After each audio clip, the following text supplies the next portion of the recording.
Poll management అనేటటువంటిది ఏంటంటే, మన ప్రదేశంలో ఉన్నటువంటి వాళ్ళు ఊళ్ళల్లో ఎవరు లేరు.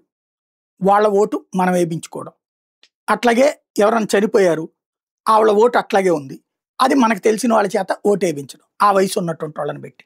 దానికి కావాల్సిన కార్డులు సృష్టించడం. ఒరిజినల్ పోల్ మేనేజ్మెంట్ ఏంటంటే, మన ఓట్లు వేసేవాళ్ళు మనకి ఓటేసే వాళ్ళందరినీ పోలింగ్ బూత్ దగ్గరికి తీసుకెళ్ళి ఓటేయించుకుని తీసుకురావడం.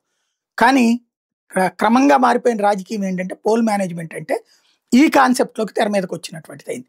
ఇదంతా ఇప్పుడు ఎందుకు చెప్పాల్సి వస్తుందంటే, 174 నియోజకవర్గాల్లో ఏదైతే మొత్తం 243 గాని బీహార్‌లో 174 నియోజకవర్గాల్లో సర్ అని పెట్టడం ద్వారా, స్పెషల్ ఇంటెన్సివ్ రివిజన్ అని పెట్టడం ద్వారా చనిపోయిన ఓట్లు తీసేశారు. ఒకే మనిషికి 3, 4 చోట్ల ఓట్లుంటే తీసేశారు.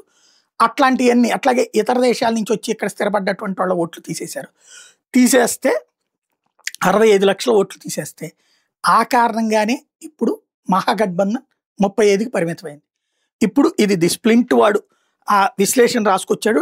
75 మంది మహాగఠబంధన్ అభ్యర్థులు ఓడిపోవడానికి కారణమైంది ఆ నియోజకవర్గాల్లో ఓట్లు తగ్గిపోవడం వలన ఇందులో జరిగింది అన్నటువంటిది. ఖచ్చితంగా అంటే ఇట్లాంటిది ఒకే మనిషికి 4, 5 చోట్ల ఓట్లు ఉంటే 4, 5 చోట్ల వేరే వేరే మనుషులతో వీళ్ళు ఓట్లు వేయించుకుంటున్నారు అనమాట. చచ్చిపోయిన వాళ్ళతో కూడా ఓట్లు వేయించుకుంటున్నారు అనమాట. అంటే దొంగ ఓట్లతో ఆ మాత్రం మెజారిటీ అన్న సాధిస్తున్నారు అనమాట. ఆ దొంగ ఓట్లు ఇప్పుడు దేశవ్యాప్తంగా తీసేస్తే కాంగ్రెస్ అనుకూల కూటముల బతుకులు బస్టాండ్ అవుతాయి అనమాట.